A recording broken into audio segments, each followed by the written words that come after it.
Every morning I wake up at 6 o'clock, a habit developed over 37 years of working for an insurance company. Even after retirement, my body refuses to submit to a new routine. My modest apartment in Towson Oaks greets me with silence. The same worn furniture Richard and I bought back in the 80s. The same faded curtains. I, Muriel Crompton, am a widow, 65 years old. My husband Richard died 5 years ago of a heart attack. A heart attack took his life in an instant, and I was left alone in our little world.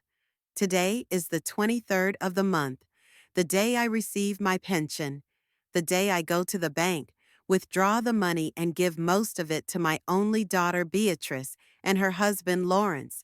This ritual has been repeated month after month since my granddaughter Hope went to a new school. An elite private school, as Beatrice likes to repeat. The best education in California. An investment in the future. I walk out of the house, lock the door, and head to the bus stop. I used to have a car, but I sold it after Richard died. I don't need the extra expense of gas and insurance. On the bus, I sit by the window. Towson Oaks floats by outside the window, a small, quiet town that's been my home since I moved from San Diego 12 years ago. We moved here to be closer to Beatrice after Hope was born. They already know me at the bank. Mrs. Taylor, the teller, smiles her professional smile at me. "Good afternoon, Mrs. Crompton. The usual?" I nod and hold out my passport. 10 minutes later, I have the money in my bag, neatly folded in an envelope. 3/4 of my pension. I keep only the bare minimum for utilities and food. On my way home, I stop at the grocery store. My cart is filled with the cheapest groceries. I study the price tags, comparing cost per ounce, looking for yellow discount labels. It's a ritual, too. The same thing every week. Little savings that allow me to survive. At home, I lay out my purchases. Call Beatrice to let her know the money is ready. She says she'll be by in an hour. I make coffee and sit down to wait. Beatrice is always late. Not an hour, but 2 or 3. I'm used to it. She shows up as the sun is setting. She's wearing a new blouse that I notice right away, pale pink with mother-of-pearl buttons. Expensive. A gold bracelet glistens on her wrist that wasn't there before. "Hi, Mom." She kisses me on the cheek. "Sorry I'm late. Traffic was terrible. Traffic at Towson Oaks." I nod, pretending to believe her. "How's Lawrence? How's Hope?" I ask, handing her the envelope of money. "Lawrence has a lot of work to do at the clinic. You know, those rich clients and their pedigree dogs." Beatrice rolls her eyes. "And Hope has so many things to do now. School, music, French. Do you know how much a music teacher costs? And French? That's on top of the basic tuition. I only know how much I pay every month. It seems huge for a school, even a private one. But what do I know about modern education? Maybe you could come over on Sunday for lunch?" I ask. I haven't seen Hope in a long time. Beatrice sighs as if I've asked her for something impossible. "Mom, we have so much to do. Hope has an extra math class on Sunday. Lawrence is on call. I can't bring her." "I could come to you," I suggested. "No, no, our house is such a mess," Beatrice replies quickly. "I'll call you in the week to make arrangements." She never calls. I see my granddaughter once a month if I'm lucky. Beatrice usually brings her when she needs to pick up money and leaves her for an hour while she goes shopping. We have coffee. Beatrice talks about her job at the advertising agency, the difficult clients, the constant stress. I listen and think about how my daughter has changed over the years. When Richard died, she was there for me, supporting me. And then, about 2 years ago, she became distant. It all started with this new school for Hope. "By the way, Mom, we're going to need a little more next month," Beatrice says, finishing her coffee. "The school is organizing an educational trip to Europe. Hope really wants to go." "How much?" I ask. Beatrice names a sum that takes my breath away. It's more than my entire monthly pension. Yeah, I don't know, Beatrice. It's a lot. Mom, it's for Hope. My daughter's voice becomes steely. You want her to have the best, don't you? So she doesn't grow up like you, spending her life scribbling papers in an office for pennies? Her words hurt, but I don't say anything. Beatrice always knows how to hit a nerve. Think about it. She stands up. I have to go. Lawrence is waiting. I walk her to the door. She drives away in the brand new SUV they bought 6 months ago. It was on credit, Beatrice explained at the time. The old car was a wreck. I spend my evenings alone, revisiting old photographs. Here is Beatrice as a child, a smiling girl with pigtails. Here's Richard and me on the beach in San Diego. Here's little Hope in Grandpa's arms. I think about the money I give away every month, about how I save money on everything from groceries to medicine, how I can't afford a new pair of glasses, even though the old ones don't stay on as well. All for Hope's future.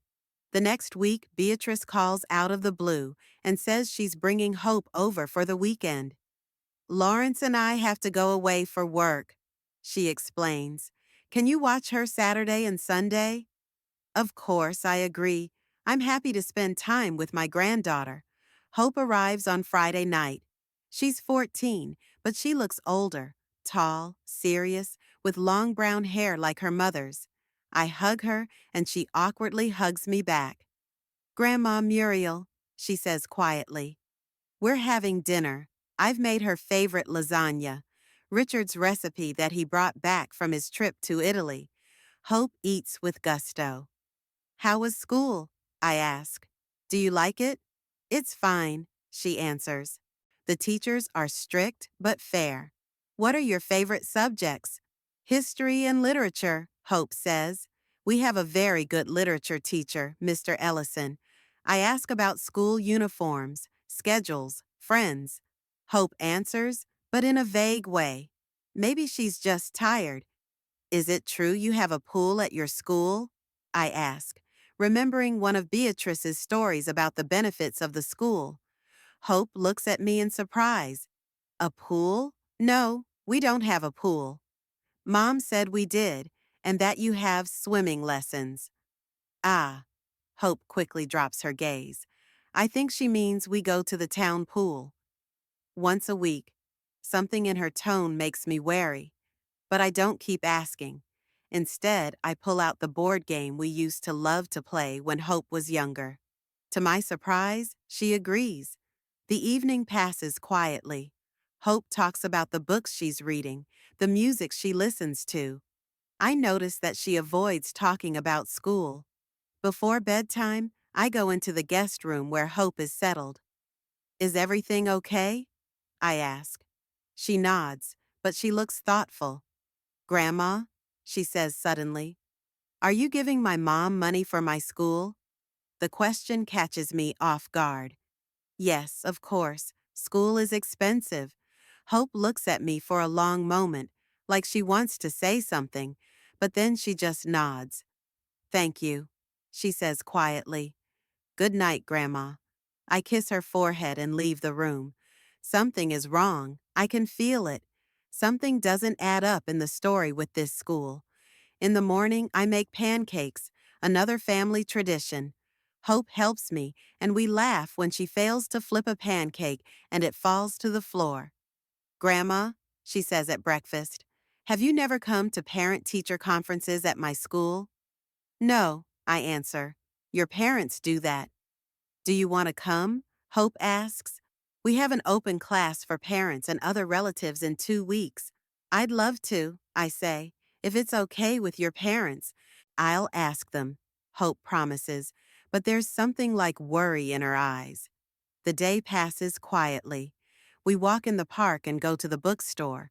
I buy Hope a book she's wanted for a long time, even though it means I'll have to save even more money next month. In the evening, as Hope showers, I decide to get her backpack ready for tomorrow. I get out her textbooks, notebooks. As I'm going through the stuff, I come across a school diary. I open it and freeze. The cover says Towson Oaks High School. Not a private school, just a regular public school that's a 10-minute drive from my house. I flip through the diary. Ordinary subjects, ordinary grades. No French, no special music program, no extra math classes, and the tuition at a school like this, zero. That's when I hear Hope come out of the bathroom. I quickly put the journal back in my backpack, but my hands are shaking. One question swirls in my mind. Where does the money I give Beatrice and Lawrence every month go? After Hope left on Sunday night, I couldn't sleep. The school diary with Towson Oaks Middle School written on it was in front of me. I tossed from side to side, trying to find an explanation for what I saw. Maybe Hope has some extra classes at this school. Maybe the expensive private school uses regular public school diaries for some reason. My brain desperately searched for logical explanations, but an inner voice whispered, "You're being deceived." In the morning, I decided to take action. After breakfast, I pulled out the old laptop that Richard had bought shortly before he died. I rarely use it, only to look at my granddaughter's photos on social media and occasionally to check email. I opened my browser and typed in the search box, Towson Oaks Private Schools. A list appeared on the screen. I didn't know the exact name of Hope's school. Beatrice always referred to it simply as private or elite, so I had to look through all the options. There weren't many, only 4. I opened site after site, studying pictures, program descriptions, and information for parents. Each time I hoped to see something familiar, something Hope or Beatrice had told me about. A pool, a special music program, French. On the third website, I found mention of an advanced French program, St. Mary's Academy, a private Catholic school. It could have been Hope's school. I went to the tuition section and froze. The amount listed there was significant $12,000 a year, but that was far less than I was giving Beatrice each month. Over the course of a year, the amount that came out was almost double the cost of tuition. Maybe there are additional fees, I thought, and continued to peruse the website. But even with all the possible extras, uniforms, textbooks, field trips, the sum didn't add up. I looked at a fourth site, Oakwood Preparatory Academy. There, the fee was even higher, $18,000 a year. But it still didn't explain the money I was giving away. My next step was to look at the Towson Oaks Middle School website. Just a regular public school, nothing special. Standard program, standard extracurricular activities, free tuition, like all public schools. I leaned back in my chair, my thoughts jumbled in my head. I wasn't sure what to do next. Confront Beatrice? Ask Hope directly? Both ideas seemed wrong. The doorbell rang, and I flinched. The mailman stood on the doorstep with a stack of letters. "Good morning, Mrs. Crompton," he said, handing me the mail. I thanked him and went back into the apartment, poring over the envelopes. Bills, sales brochures, a letter from an old colleague in San Diego. And there was one more envelope that caught my eye. It was addressed to Beatrice Layton, but mailed to my address. In the corner of the envelope was a logo, the same one I had just seen on the Towson Oaks Middle School website. I knew it was wrong to open other people's mail, but it was my address, and it might shed some light on the situation. I carefully opened the envelope. Inside was an invitation to a parent meeting at Towson Oaks Middle School for parents of 8th grade students. The meeting was to be held in a week. The letter mentioned the issues that would be discussed: preparing for exams, choosing subjects for next year, a school field trip. There was no doubt about it. Hope really did attend this ordinary school. But then why were Beatrice and Lawrence talking about an expensive private school? And why did they need my address for school correspondence? I took a deep breath. I had to be sure. I picked up the phone and dialed the number for Towson Oaks Middle School listed on the letter. Towson Oaks Middle School. How may I help you? A woman's voice answered. Hello, I said, trying to keep my voice calm. I would like to get information about the 8th grade parent-teacher conference. The thing is, I'm a grandmother, and I'll be attending in place of my parents. Of course, the woman said. What is the name of your grandson or granddaughter? Moment of truth. Hope Layton, I replied. Give me a second, I'll check the lists, the woman said. I could hear her tapping on the keyboard. Yes, Hope Layton, 8th B. The PTA meeting is next Thursday at 7 p.m. in the auditorium. Invitations have already been sent out. My heart skipped a beat. Hope really did go to this school. Thank you, I said. One more question. I recently moved to the city, and I'm not very familiar with the local schools. This is a public school, right? Not private? That's right, the woman answered with a note of pride in her voice. We are a public school with an excellent reputation. We have high academic performance and many extracurricular programs. What about tuition? We don't have tuition, she said with a touch of surprise. We are state-funded. There are only small fees for field trips, materials for projects and the like, but those are minimal amounts. I understand, I said. Thank you for the information. Goodbye. I hung up the phone and sank back into my chair. My suspicions were confirmed. Hope went to a regular school, not an expensive private academy. All these years Beatrice and Lawrence had lied to me. They'd taken my pension, the money I'd saved so hard, saving for everything, and spent it on something else. I felt tears coming to my throat.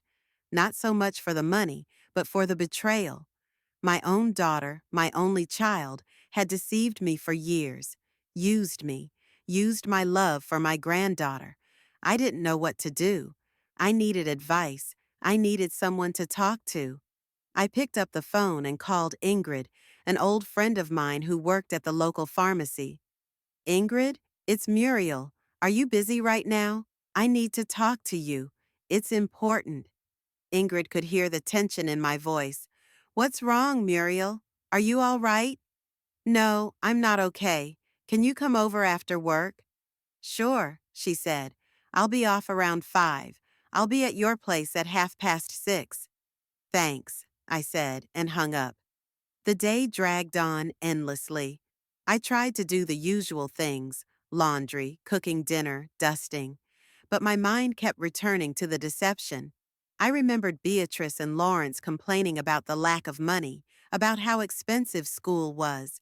I remembered the new car, the expensive clothes, the gold bracelet on my daughter's hand. How could I have been so blind? How could I not see the obvious? At 6:30, the doorbell rang. Ingrid stood on the doorstep with a small bag. I've brought your medicine, she said, and some buns from that bakery you like. Ingrid had been my friend for 15 years. We met shortly after we moved to Towson Oaks. She was 10 years younger than me, energetic, with bright red hair that she had no intention of dyeing, despite the gray that was appearing. Ingrid had worked at the pharmacy since I'd known her, and she always brought me discounted medications. Come in, I said, letting her into the apartment. I made tea. We sat down at the kitchen table. I told her everything about the diary, about the internet searches, about the call to school. With each word, Ingrid's face grew more and more somber. It can't be, she said when I was done. Beatrice had always seemed like such a caring daughter. I thought so too, I replied, but the facts say otherwise. She's been taking my money for years, claiming it was for Hope's education. And in reality, I didn't finish the sentence. I didn't really know what they were spending the money on. What are you going to do? Ingrid asked. I don't know, I admitted. I thought about asking Beatrice directly, but I'm afraid she'll just make up another lie. Or worse, forbid me to see Hope. What about Hope? Does she know about this deception? I wondered. Hope seemed confused when I asked about school. She was clearly hiding something, but was she in cahoots with her parents? Or was she just following their instructions? I'm not sure, I said. She didn't tell me about being in a regular school. But she's a teenager, she's only 14. Maybe her parents just told her not to mention it. Ingrid took my hand. Muriel, you have to think before you do anything. Don't act in haste. Family relationships are very fragile. But they've been stealing from me for years. I resented them. I saved money on everything: food, medicine, clothes. I couldn't afford new glasses, even though the old ones barely stay on my nose. And all the while they were spending my money on their whims. I understand your anger, Ingrid said. It's perfectly justified. But before you confront them, think about the consequences. Think about your relationship with Hope. I took a deep breath. Ingrid was right. We need to think this through. What do you suggest? I asked. Gather more information, she said. Find out what they're spending the money on. Maybe there's some explanation. What explanation could there be for lying? I asked bitterly. I don't know, Ingrid admitted. But before you burn bridges, make sure you have the whole picture. We finished our tea, and Ingrid left, promising to call tomorrow. I was left alone with my thoughts. That night, I couldn't sleep for a long time. I remembered how hard Richard and I had worked all our lives, how we had saved for our old age. I thought about how after he died, most of our savings went to medical bills and funeral expenses. I was left with a pension that was barely enough to live on. And then Beatrice and Lawrence showed up with their stories of a wonderful private school for Hope. I thought about what I could do with the money I'd given them. I could have traveled. I could have moved into a better apartment. I could have stopped counting every cent at the store. But that's not what hurt me the most. It was the betrayal, that my own daughter could do that to me. I woke up this morning with a clear head and a firm decision. Ingrid was right. I need more information. I must find out what they were spending my money on, and only then decide what to do next. I called Beatrice and, in as casual a tone as possible, invited her and Lawrence to dinner that Friday. To my surprise, she agreed, although she said they could stay for a while as they had important plans for the evening. I wonder what those plans are, I thought as I hung up the phone. Well, I would soon find out more about their lives and where my money was going. I just had to be patient and prepare for the conversation. The day of the dinner with Beatrice and Lawrence, I got a call from my neighbor, Walter Pickering. I had met him 3 years ago when he moved into the apartment across the hall. Walter was a widower, like me a widow, a former economics professor at the local college. Sometimes we'd have dinner together or go to concerts in the city park. Muriel, hello, he said in his deep, calm voice. Would you like to have dinner tonight at the new restaurant on Maple Street? They say it's got great food. I sighed. Walter, I'd love to, but Beatrice and Lawrence are coming over tonight. I see, he said. Maybe some other time. I thought for a moment. Actually, they canceled, I lied, surprised at my impulsiveness. So I'm free. That's great. Walter was pleased. Then I'll pick you up at 7. I hung up the phone and thought, why had I lied? Was it because I wasn't ready for a confrontation with Beatrice and Lawrence? Or because I needed time to think about the situation? Either way, I should have called and canceled dinner. I picked up the phone, but that's when the ringing sounded. Beatrice. Mom, hi, she said hurriedly. I'm afraid we can't make it tonight. Lawrence has an emergency call to a client, some pedigree dog with problems. We'll reschedule, okay? I felt both relieved and annoyed at the same time. Of course, I said dryly. Another time. Thanks for understanding. Beatrice didn't seem to notice the coldness in my voice.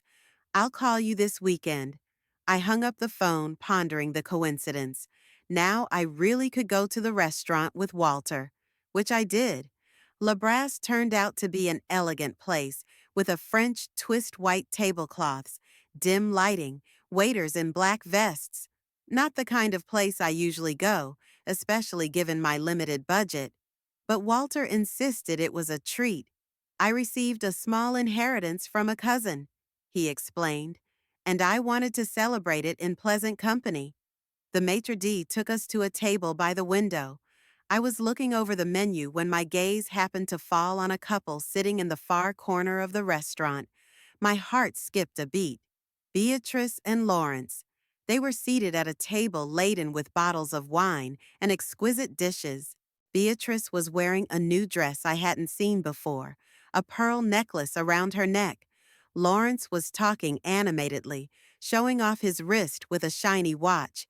No urgent call to a client, no sick dog, just another lie. Muriel, Walter's voice brought me back to reality. Are you all right? You're pale. I looked at him and tried to smile. Yeah, I'm fine. It's just, I stammered. Walter, see that couple in the corner? The woman in the green dress and the man in the gray jacket? Walter looked cautiously in the direction they were pointing. Yes, I do. Why? That's my daughter and her husband, I said quietly. They canceled dinner with me tonight because my son-in-law had a supposedly urgent call with a client. Walter frowned. It's an unpleasant situation, he said. Do you want to leave? I wondered. We could leave, and then I could avoid an unpleasant confrontation. But something in me resisted the idea. For too long, I had turned a blind eye to Beatrice and Lawrence's behavior. For too long, I had let them take advantage of me. No, I said firmly. I didn't want to go. Something in my tone made Walter look at me carefully. What are you going to do? I suddenly felt a strange calmness. It was as if something clicked inside me, and everything fell into place. I want to go up to them, I said. But first we have to order dinner. I don't want to ruin your evening. Walter smiled softly. Muriel, if you need to deal with your daughter's situation, do it. I'll wait here or I can come with you if you want support. I was grateful for his understanding. Thank you, but I think that's a conversation I need to have on my own. We ordered dinner and I tried to focus on the conversation with Walter. He talked about his plans for his trip to Oregon, about a book he was reading. But my thoughts kept returning to the table in the corner where Beatrice and Lawrence were enjoying the evening, unaware of my presence. When the waiter brought our main course, I decided it was time to act. I'll be back in a few minutes, I said to Walter. He nodded understandingly. I got up, grabbed my bag, and headed over to Beatrice and Lawrence's table. They were so engrossed in their conversation that they didn't notice me until I got close. Beatrice's face stretched in surprise and then turned pale. Mother? Her voice trembled. What are you doing here? Lawrence looked equally stunned. He jerked his hand nervously, nearly knocking over his wine glass. Good evening, I said calmly. Do you mind if I join you for a moment? Without waiting for an answer, I pulled a chair from a nearby empty table and sat down next to them. Mom, I can explain, Beatrice began, but I held up my hand, stopping her. There's no need, I said. I understood the situation perfectly well. There was no emergency. You simply chose to dine here rather than with me. That's your right, though you could have just told the truth. Beatrice and Lawrence exchanged glances. We were really going to your place, Beatrice said unconvincingly. But then these plans came up, and Beatrice, I interrupted her, let's not complicate things with more lies. I'm not here for a canceled dinner. I opened my bag and pulled out the envelope with the documents I'd prepared the day before. A copy of the letter from the high school and printouts from the Towson Oaks private school websites. I know Hope goes to a regular high school in Towson Oaks, not an expensive private academy, I said, spreading the papers out on the table. I know that the money I give you every month, supposedly for her education, is being spent on something else entirely. Beatrice's face turned even paler. Lawrence swallowed nervously and tried to keep his composure. Muriel, this is a misunderstanding, he said. Yes, Hope goes to Towson Oaks High School, but she has a lot of extra classes music, French, math. It all costs money. I shook my head. Lawrence, please. I talked to Hope. I've seen the websites for all the private schools in Towson Oaks. Even the most expensive one costs far less than the amount I give you every month, and public school is free. I showed them a printout from the Oakwood Academy website. Here you go. The most expensive private school in town is $18,000 a year, and I'm giving you almost twice that. And that's not even counting the fact that Hope doesn't even go to private school. Beatrice finally seemed to realize the gravity of the situation. She looked pleadingly at Lawrence. Mom, listen, she said, lowering her voice. Yes, we didn't tell you the whole truth, but we had our reasons. What were the reasons? I asked, trying to remain calm. We were having financial difficulties, Lawrence interjected. My veterinary clinic. We were in trouble. We had to pay off a loan. A loan for what? A new car? Designer clothes? This watch? I pointed to his wrist. Lawrence instinctively covered the watch with his hand. It was a gift from a client, he mumbled. Was it? I looked at Beatrice. Are the pearls also a gift from a client? Beatrice lowered her eyes. Mother, you don't understand. We had to maintain a certain image. In our circle, it's important to look successful. At my expense? I asked bitterly. On my pension? Do you have any idea how much I've saved over the years? I denied myself everything: new clothes, proper food, medication. I couldn't afford new glasses, even though my old ones are falling apart. And all this for what? So you can maintain your image? Beatrice and Lawrence were silent, not looking at me. And worst of all, you used Hope to do it, I continued. You made her lie about school, about her life. You indoctrinated her that it was okay to lie as long as it helped you get what you wanted. We didn't make her lie, Beatrice countered. We just asked her not to go into details. That's a lie too, Beatrice, I said. You told me she was in private school. You made up stories about the pool, about special programs. You talked about a trip to Europe that never happened. I pulled another paper out of my bag, a printout of my calculations for the last 2 years. During that time, I gave you almost 2/3 of my pension. Here's the total. I pointed to a figure at the bottom of the page. With that money, I could buy a small house here in Towson Oaks, or travel for a few years, or just live a decent life without counting every penny. Lawrence finally looked up. What are you going to do? He asked. There was fear in his voice. I haven't decided yet, I answered. But I want you to know that you won't get any more money from me. Not a dime. But we were counting on, Lawrence began, and stopped short when he met my gaze. What were you counting on? I asked.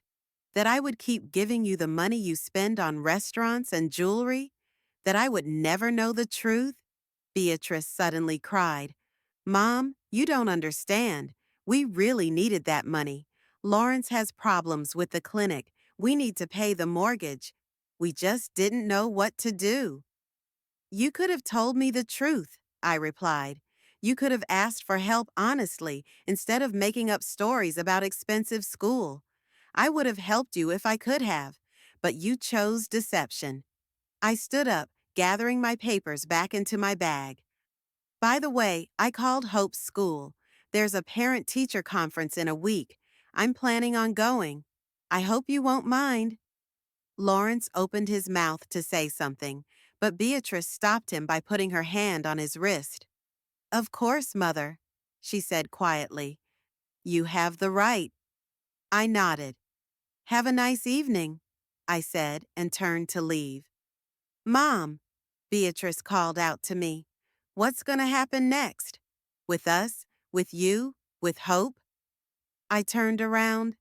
I don't know, Beatrice. I need time to think. But I want you to know that I'm very disappointed, not so much about the money, but about the lies, because you used my love for my granddaughter for your own gain. I walked back to the table where Walter was waiting. He looked at me anxiously. How did it go? They didn't deny it, I said. They knew they were caught. Walter shook his head sympathetically. I'm sorry, Muriel.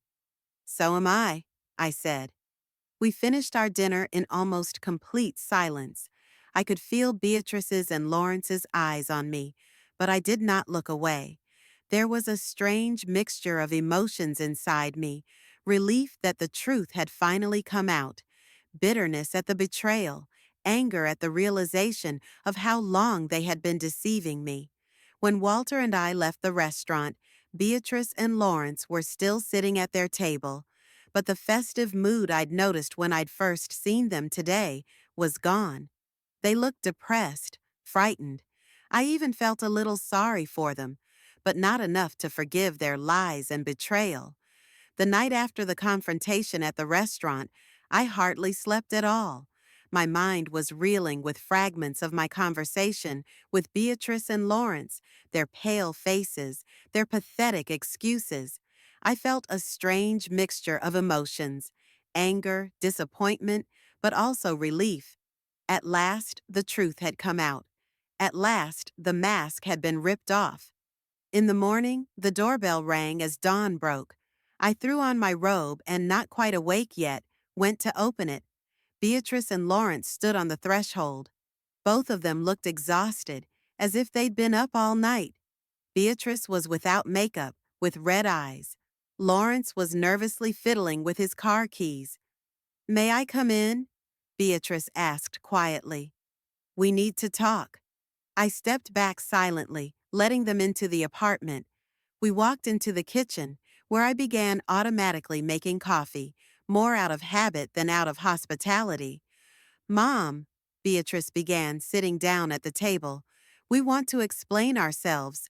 I put the cups of coffee in front of them and sat down across from them. I'm listening. Beatrice glanced at Lawrence, who nodded, encouraging her to speak. What you saw yesterday, it's not what you think, she said. Yes, we lied about Hope's school, but the money was really going towards her future. How? I asked, trying to stay calm. We set up an account for her education, Lawrence said. College is expensive, especially a good one. We wanted to make sure she would have the opportunity to study anywhere. I stared at them, trying to figure out if they were telling the truth. Something in their tone, in their looks, told me it was another lie. Show me that account, I said. The statement, the paperwork. They exchanged quick glances. We didn't bring them with us, Lawrence said, but we can show you later. Of course, I replied, not hiding my skepticism. In the meantime, why did you lie about the school? Why didn't you just say you were saving for college? Beatrice sighed. We thought you wouldn't approve. You've always been against saving money. You always said we should live in the moment. That was patently untrue. Richard and I spent our whole lives saving for the future. I was never a spender. Beatrice knew that very well. And how do you explain the new car? I asked. And your jewelry, Beatrice? And the restaurants? The car was necessary for Lawrence's work, Beatrice answered quickly. And the jewelry? They were gifts from clients, and we rarely go to restaurants. Yesterday was a special occasion, our wedding anniversary. Lies upon lies. Their anniversary was in May, and it's October. Beatrice, I said tiredly, please stop lying. It's humiliating, for you and for me. Beatrice's face changed. She dropped her pretend guilty expression, and her eyes narrowed. All right, she said coldly. Do you want the truth? Here it is. Yes, we used some of the money on ourselves. But what's wrong with that? We're taking care of your granddaughter, giving her a good life. Isn't that the main thing? The main thing is that you lied to me, I replied. You said the money was for Hope's education, but you were actually spending it on your own whims. Not whims, Lawrence interjected. On necessities. We have to maintain a certain standard of living, a certain image. It's important to my practice, to my clients. And for that, you had to lie to me? I asked.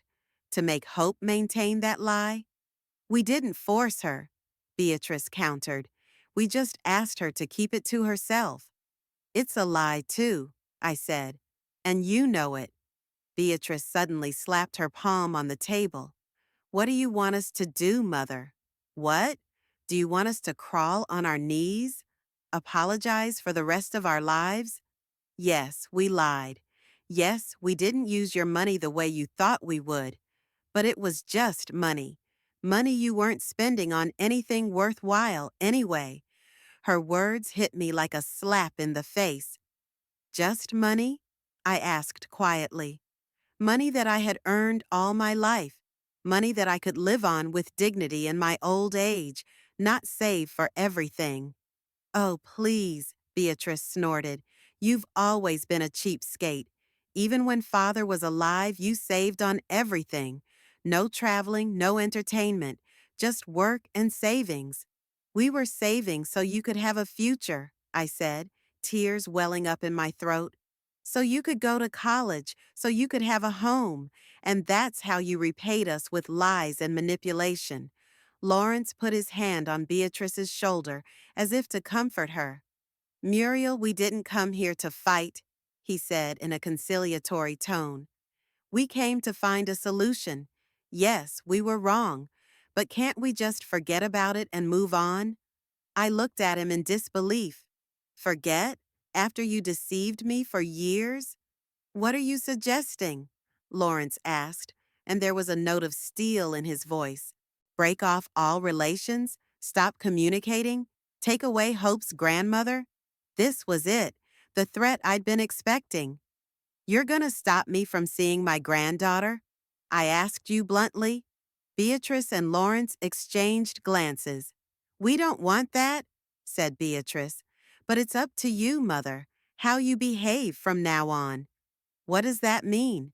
It means, Lawrence interjected, that if you keep poking around in our lives, keeping tabs on us, accusing us to Hope, then yes, we'll be forced to limit your communication. For her own good. I felt a wave of anger rising inside of me. For her sake or yours? Hope doesn't need to know all those sordid details, Beatrice said. She's a happy child. Why ruin her idea of her parents? I'm not going to ruin anything, I replied, but I will not continue to participate in your deception, and I won't give you any money. Lawrence leaned forward. Think, Muriel, think of the consequences. Are you really willing to lose your relationship with your granddaughter over money? I'm not the one using Hope as a bargaining chip, I said. You're the one threatening to take her away from me if I don't keep quiet about your deception. Beatrice stood up, her face contorted with anger. You know what, Mother? Do whatever you want to do. But remember, we're Hope's parents. We decide who she hangs out with. And if you think your accusations won't make a difference, you're wrong. I'm up too. Are you threatening me with my own daughter, Beatrice? Is that what you've stooped to? I'm protecting my family, she said, and I will do whatever it takes. Lawrence rose as well. We're leaving, he said. Think about our conversation, Muriel. Think about what really matters to you. They went out, slamming the door. I was left standing in the kitchen, shaking with anger and shock. Their threats hung in the air like a poisonous fog. I sank down into a chair, trying to gather my thoughts. I needed advice. I needed support. I reached for the phone and dialed Walter's number. Walter, sorry to call you so early, I said. Can you come in? I need to talk to someone. He came in 15 minutes later with a bag of fresh buns and a concerned look on his face. I told him about Beatrice and Lawrence's visit, about their attempts to justify themselves, and finally about their threats. Could they really forbid you to see your granddaughter? Walter asked. Legally, yes, I answered. They're her parents. They decide who she can have contact with. Walter rubbed his chin thoughtfully. What about Hope herself? What does she think about all this? I'm not sure, I admitted. She knows she's in a regular school, not a private one. But does she know that her parents lied to me about it? Does she know that they took my money supposedly for her education? I'm not sure. You need to talk to her, Walter said. How? Beatrice and Lawrence are unlikely to let me see her now. Walter thought for a moment. What about school? You said you were going to go to the parents' meeting. Maybe you could meet Hope there? That was a good idea.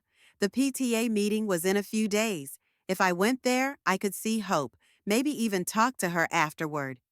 That could work, I said. But what if Beatrice and Lawrence forbid me to come? They can't forbid Grandma from attending a school event, Walter said, especially if it's an open meeting for parents and other family members. I nodded, feeling a plan of action forming. There's something else you should think about, Walter continued. Perhaps you should consult a lawyer. Why? I wondered. I'm not going to sue them for money. It's not about the money, Walter said. It's about hope.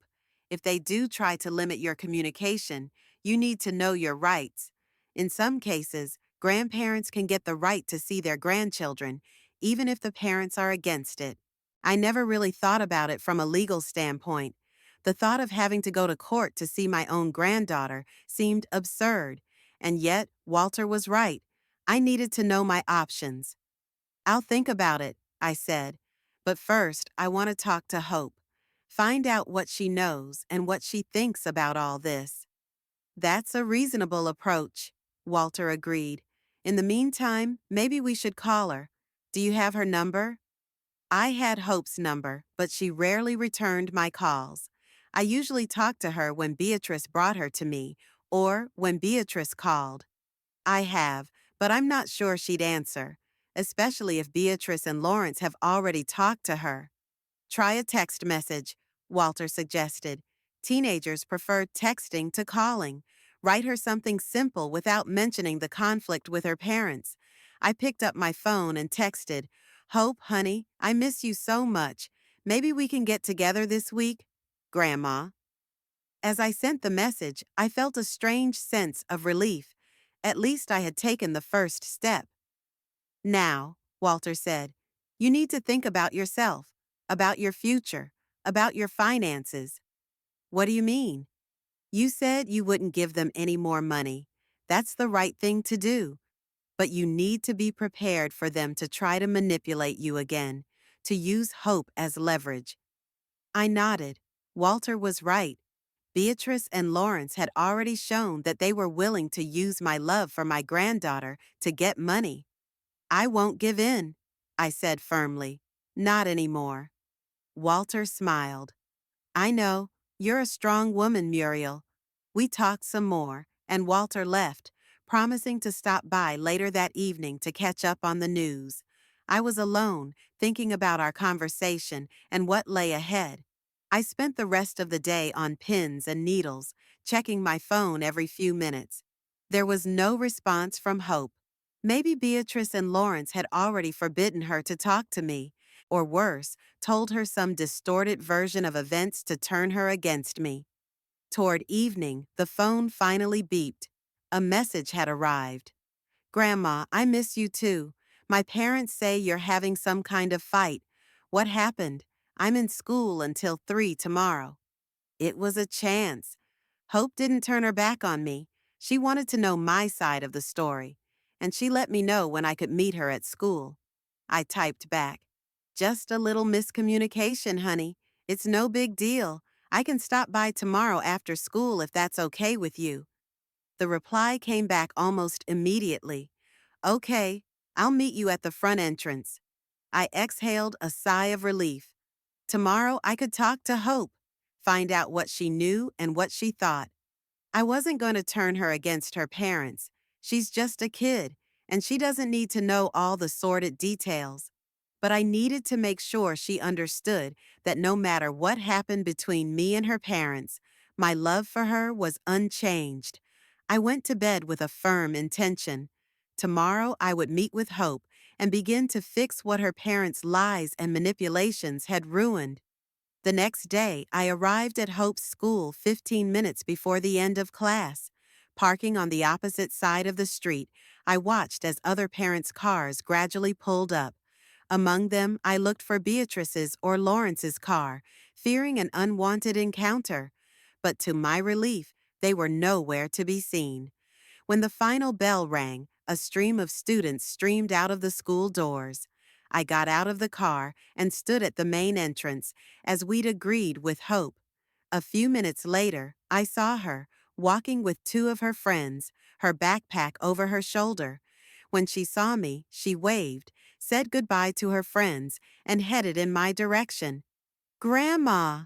She hugged me, and I felt the tension of the last few days let go a little. No matter what had happened between Beatrice and me, my granddaughter still loved me. "Hi, sweetheart," I smiled, pulling away to get a better look at her face.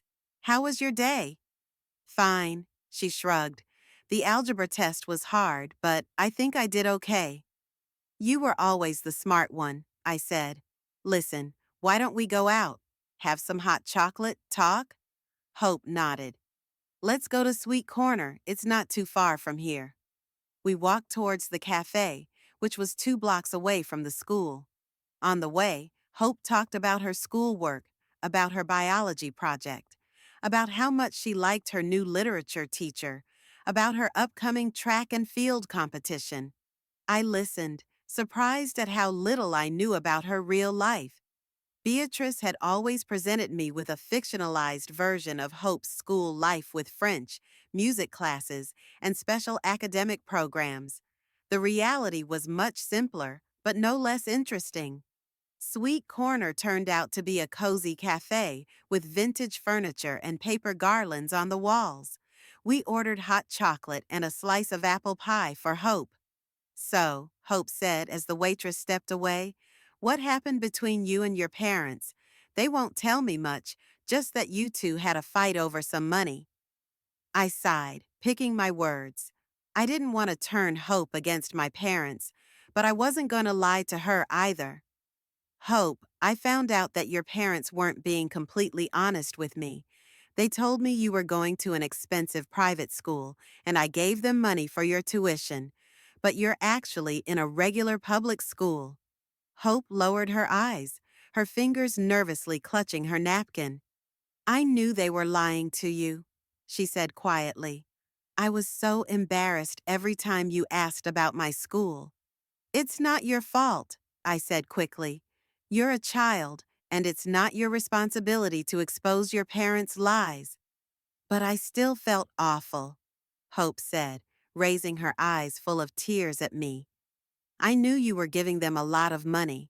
Mom always said, 'Grandma's coming. You have to be extra nice,' when it was time to take your money." Those words hurt me, but I tried not to show it. "Do you know what they spent that money on?" I asked softly. Hope nodded. "Dad, he gambles, sports betting, online casinos. Sometimes he wins and comes home happy, buys everyone presents. But more often he loses." I felt my heart sink. Lawrence is a gambler. That explained a lot. "And Mom?" I asked. "Does she know about his gambling?" "Of course she does," Hope said. "They fight about it all the time. But she also, well, she buys expensive things, clothes, handbags, jewelry, often hides them from her father." The waitress brought our order. We waited in silence while she put the cups and plates on the table. When she left, I continued, "How long has this been going on?" "As long as I can remember," Hope shrugged. "But it's gotten worse in the last couple years. Dad had some problems at the clinic, and he almost lost his license. And then he borrowed money from some people and lost it. They've been fighting ever since." I listened, amazed. All these years, while I had been saving money to help with my granddaughter's education, her parents had been living a double life, giving the appearance of prosperity, but in reality wallowing in debt and deceit. "Grandma," Hope said suddenly, I'm so glad you found out the truth. It's been awfully hard for me to keep it from you. I often wanted to tell you, but I was afraid my parents would be angry. I understand, darling. I took her hand. You shouldn't have come between us. What's going to happen now? Hope asked. You're not going to give them any more money? No, I won't, I said firmly. But that doesn't mean I'll stop taking care of you. I'll find a way to help you directly. They're very angry, Hope said.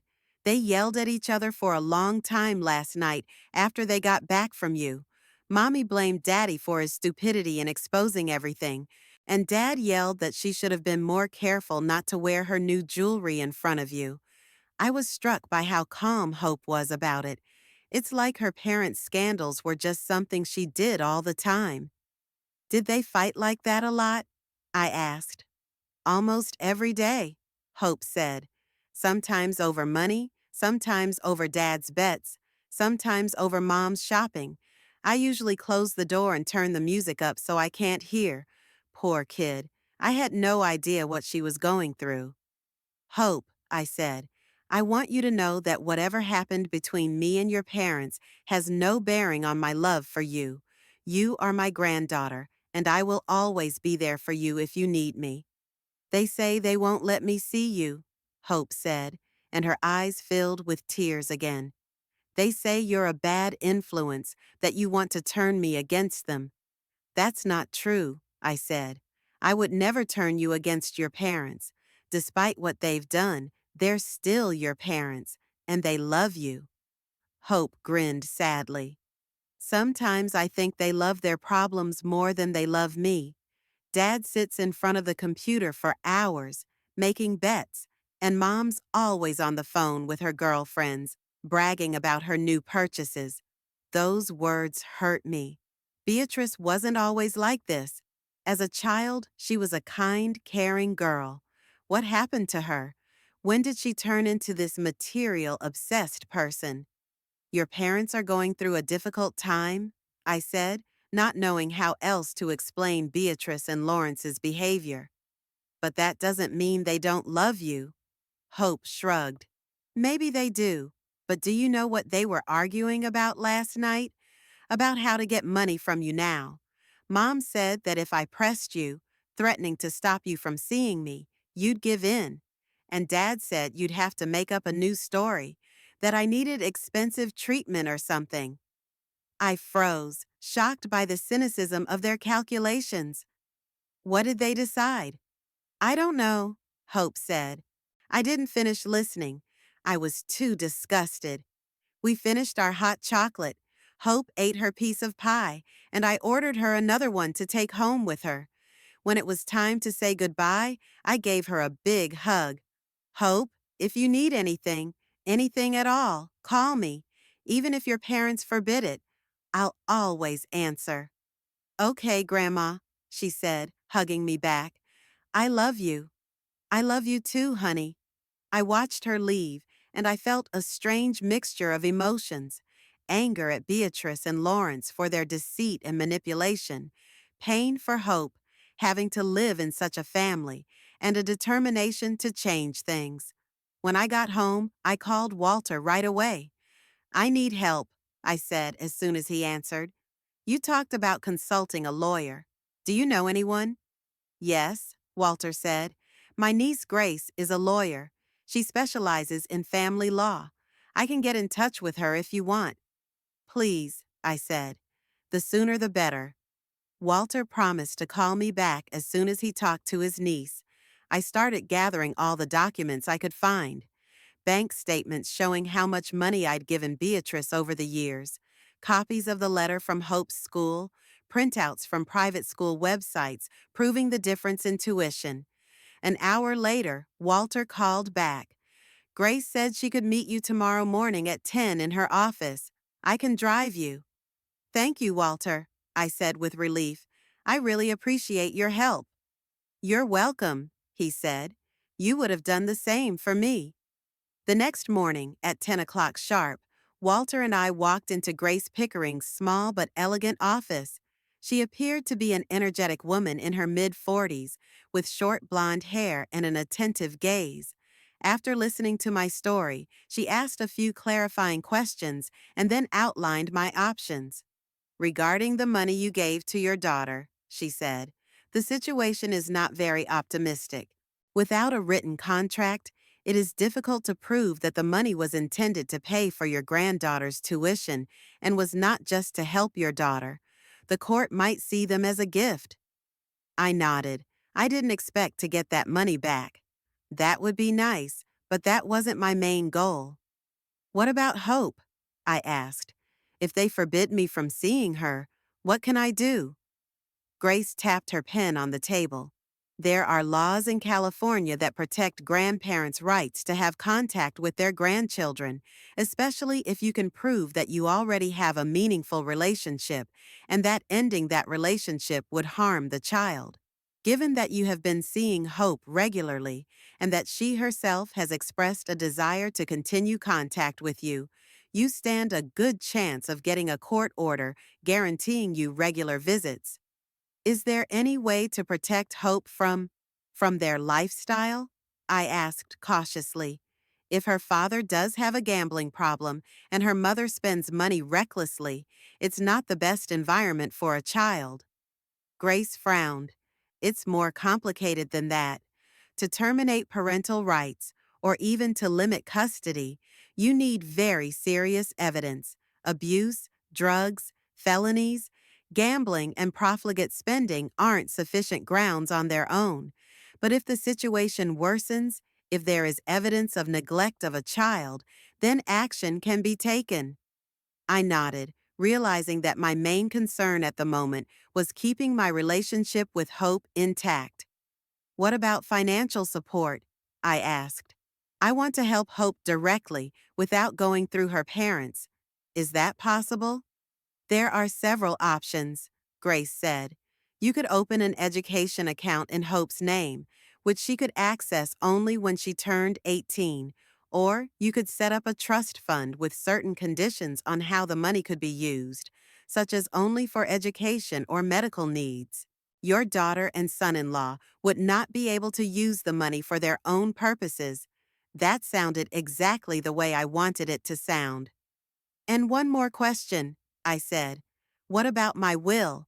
I want to make sure that when I die, Hope gets what's due her, but I'm afraid Beatrice and Lawrence might squander the money. It's very sensible of you to think of that, Grace said. We could make a will stating that Hope's inheritance would be placed in a trust until she reaches a certain age, such as 21 or 25, and an independent trustee could be appointed to oversee the use of the funds. After nearly 2 hours of discussion, I left Grace's office with a clear plan of action. She promised to have all the necessary documents ready within a week. I felt refreshed, with a clear purpose and an understanding of my rights and options. On the way home, Walter asked, "Do you feel better?" "Much," I said.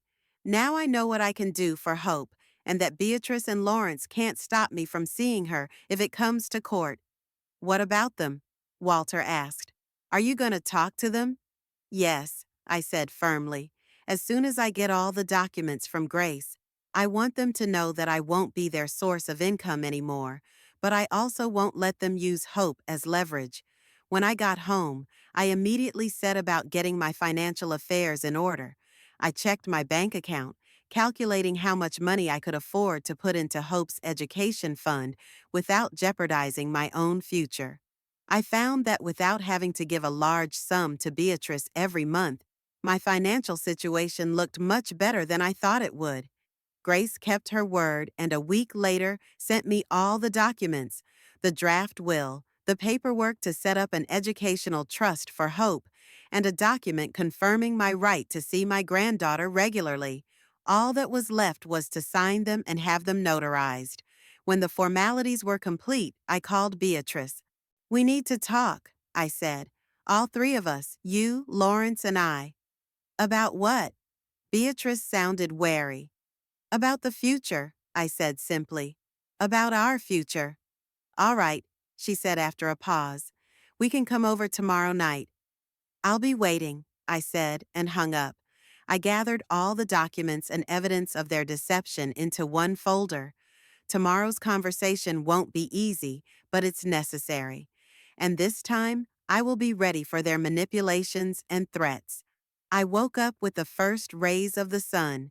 Today was going to be an important conversation, and I wanted to be fully prepared for it, physically and emotionally. After drinking a cup of strong tea, I went through all the documents Grace had prepared once again. The Educational Trust Fund for Hope had already been set up. I deposited the initial amount yesterday. An independent financial advisor recommended by Grace had been appointed as trustee. Beatrice and Lawrence had no access to the funds. The money could only be used for Hope's education, medical needs, and basic living needs should the need arise. The will was also changed. Now most of my estate was to go into the same trust fund upon my death. Beatrice would receive only a token amount. I couldn't completely disinherit my only daughter, no matter how painful her betrayal had been. I spent the morning preparing for the meeting.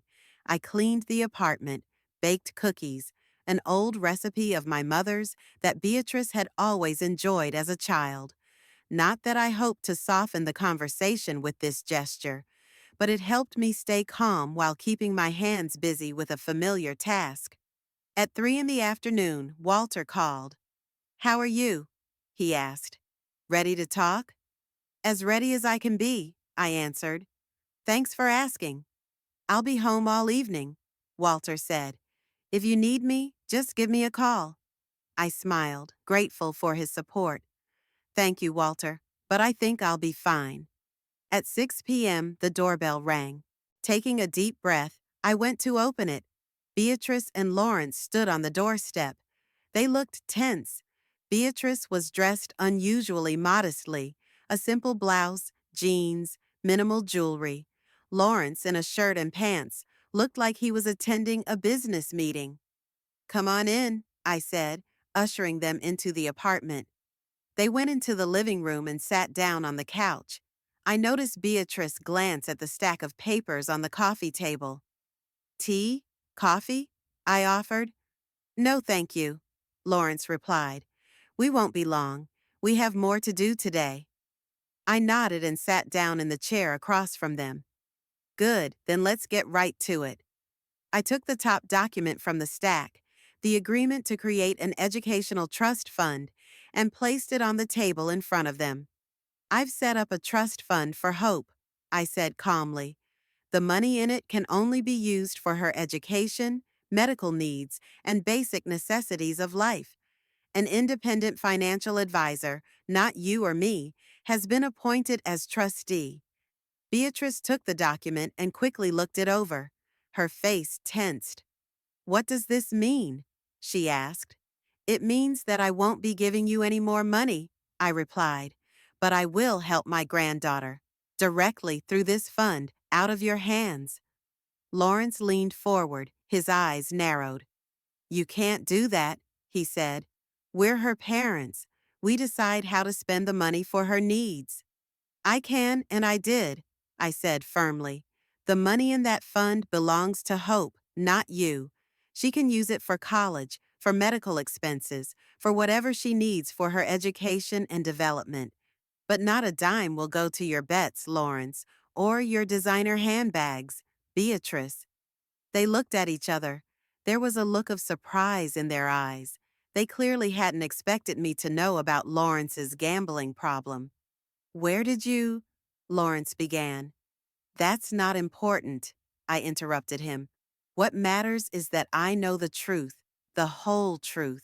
Beatrice threw the document on the table. "What's next?" she asked defiantly. "Do you think we're going to let you see Hope after this? Forget it. You'll never see your granddaughter again. I expected that." Calmly took the second document from the stack and handed it to Beatrice. "This is a statement of the grandmother's right to communicate with her granddaughter, prepared by my lawyer," I said. "If you try to stop me from seeing Hope, I'll file it in court. Given our existing relationship with Hope and the fact that she wants to continue to see me, the court will likely rule in my favor. Beatrice's face contorted with anger. Are you threatening us with a trial? She exclaimed. To your own daughter? No, I said calmly. I'm just explaining your rights and mine. I don't want to go to court, Beatrice. I want us to find a way to exist peacefully, for Hope's sake. But I will not allow you to use my love for my granddaughter as a means of manipulation. Lawrence took the document and gave it a cursory glance. As a veterinarian, he was no expert in legal matters, but even he seemed to realize the gravity of the situation. Muriel, he said, trying to speak judiciously, I understand you're upset. We weren't completely honest with you about Hope's school, but we're still a family. Do we really need all these legal documents between us? Yes, we do, I said firmly, because I don't trust you anymore. You've been lying to me for years, used my love for Hope to get money out of me, forced her to participate in your lies. That's unacceptable. We didn't force her to, Beatrice began. Don't lie to me again, I interrupted her. I talked to Hope. I know she felt awful, having to support your deception. I know about your fights, your financial problems, Lawrence's gambling addiction. Lawrence's face turned pale. That little traitor, he muttered. How could she? Don't you talk about my granddaughter like that, I said, feeling my anger rising. She didn't betray you. She's just tired of being lied to. She deserves better from her parents. Beatrice jumped to her feet. Who are you to judge us? She screamed. You with your miserable pension and your dismal life. At least we live our lives to the fullest and don't skimp on everything like you. You've been living on my miserable pension for the last few years, I said calmly. And I'm not judging you, Beatrice. I'm just protecting myself and Hope. That's all. I pulled out a third document, a copy of my new will. This is a copy of my will, I said. I've made changes to it. Most of my estate will go to Hope's trust fund when I die. You, Beatrice, will receive only a token amount. Beatrice grabbed the document and quickly glanced through it. Her face turned red with anger. You can't disinherit me. I am your only daughter. I'm not disinheriting you completely, I said, but the bulk of the inheritance will go to Hope through a trust fund. I want to make sure that the money goes toward her future, not squandered on bets and designer items. Lawrence stood up, his face contorted with rage. You'll regret this, Muriel, he said threateningly. We'll sue, we'll contest the will. We'll prove that you were incapacitated when you signed it. I smiled. I don't think that will work, Lawrence. My lawyer has made provision for that possibility. Attached to the will is a medical report of my full capacity, signed by 2 independent doctors, and a video of me explaining the reasons for my decision, mentioning, among other things, your deception and manipulation. It was a bluff. There was no video. But from the look on Beatrice and Lawrence's faces, they believed it. You planned it all, Beatrice said bitterly. You thought it all out. Yes, I admitted. I didn't want to improvise. It was too important to get it right. For what? Beatrice asked. For the money? Is it that important to you? No, Beatrice, I said tiredly. Not for the money. For truth, for justice, for Hope, who deserves a better future than the one you'll give her if you continue to live like this. You have no right to interfere in our lives, Lawrence said. We'll manage on our own. I'm not interfering, I replied. I'm just taking care of my granddaughter and myself. Beatrice looked at me with an anger I had never seen in her eyes before. You will regret this, she said. You will die a lonely old woman, and no one will come to your funeral. Her words hurt, but I didn't show it. If that's the price for protecting Hope and myself from your deception, I'm willing to pay it, I said firmly. We're leaving, Lawrence said, grabbing Beatrice's arm. This conversation is over. They headed for the door. On the threshold, Beatrice turned around. Don't call us, don't come to us, and don't you dare go near Hope. If we see you near her, we'll call the police. I looked at her calmly. You know you have no right to stop me seeing her, Beatrice. Don't complicate things with threats you can't carry out. They left with a loud slam of the door. I was left standing in the middle of the living room, feeling strangely empty. It had been a hard conversation, but a necessary one. I did what I had to do. I walked over to the phone and dialed Walter's number. Walter, they're gone. It went, well, as expected. They threatened, they yelled, but eventually they realized I was serious. Could you come in? I don't feel like being alone right now. Walter showed up 10 minutes later with a bottle of wine and a pizza. Thought you didn't have time to cook tonight, he said, smiling. We sat in the kitchen, eating pizza and drinking wine, while I told him the details of my conversation with Beatrice and Lawrence. You did the right thing, Walter said when I was done. They used you, manipulated you. You have the right to protect yourself and Hope. I know, I said, but it still hurts. Beatrice is my only daughter. I didn't think our relationship would ever come to this. People change, Walter said softly. Not always for the better, but you've done your best. Now it's time to think about yourself. I nodded. He was right. It was time to start living for myself, not Beatrice. The next day, I called Hope. To my relief, she answered. Grandma, she said in a whisper, I can't talk for a long time. My parents have forbidden me to communicate with you. They are very angry. I know, dear, I said. Don't worry, I don't want to get you in trouble. Just know that I'm always here for you if you need me, and it'll all be sorted out soon. I promise. Okay, she said. I gotta go. Love you, Grandma. Love you too, Hope. After that conversation, I decided to take action. I contacted Grace and asked her to start the process of applying to the court for my right to have contact with my granddaughter. She promised to get on it right away. I then set about making changes in my life. Now that I didn't have to give most of Beatrice's pension, I could afford many of the things I had long dreamed of. The first thing I did was to buy new glasses. Nice, thin-rimmed glasses that I'd liked for a long time, but seemed too expensive. Then I signed up for an art class at the local community college. I've always loved to draw, but never found the time or money for lessons. I started planning a little trip. I had long wanted to see the fall colors in New England. With my new budget, it was a distinct possibility. Walter offered to join me, and I gladly accepted. A month later, there was a court hearing on my application for the right to communicate with my granddaughter. Beatrice and Lawrence showed up with their attorney, ready to fight.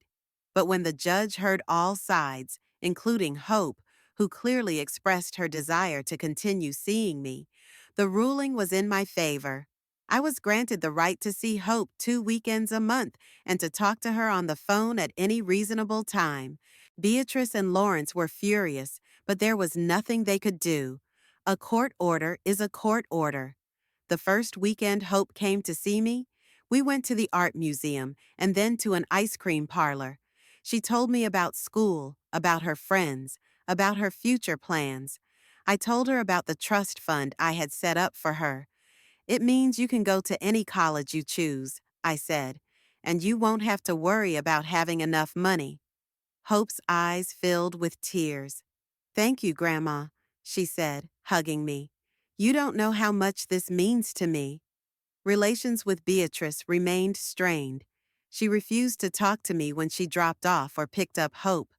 Lawrence stopped showing his face at all. It hurt, but I knew it was the best I could hope for at the moment. Maybe in time the wounds would heal, or maybe they wouldn't. But I didn't let that cloud my new life. I enjoyed the art classes, the new friends I made there, the regular dinners with Walter, planning our trip to New England. I started volunteering at the local library, helping with children's reading. I felt more alive, more present than I had in all the years since Richard's death. And though the pain of Beatrice's betrayal never completely disappeared, I learned to live with it. I didn't forgive her. I couldn't. But I let go of the anger that poisoned me. I'd done what I had to do to protect myself and Hope, and now I was living my life on my own terms. Every time I saw Hope smile, I knew it wasn't all for nothing. I had made the right choice, even if the path to it had been painful.